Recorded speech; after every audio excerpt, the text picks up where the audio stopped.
Hello friends, welcome to Hitech Talk. In this video, I'm going to give you a quick update on WhatsApp. So WhatsApp has come up with dark mode in it.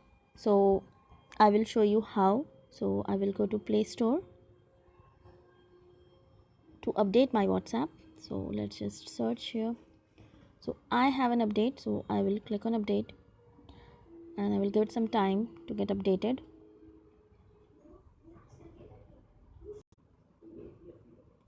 So my WhatsApp is updated now. I will click on open.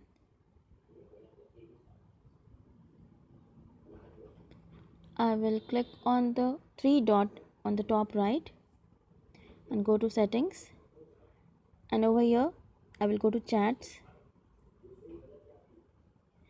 Okay, you see this new option theme. This was not there earlier. So I will click on theme and you see this option dark. I will select the dark option and click on OK. Here you go. WhatsApp is changed to dark mode. Perfect. So this is how, and this is how easy it is to change your WhatsApp to dark mode. Just clicking the theme to dark, the WhatsApp changes to dark mode. So thanks for watching.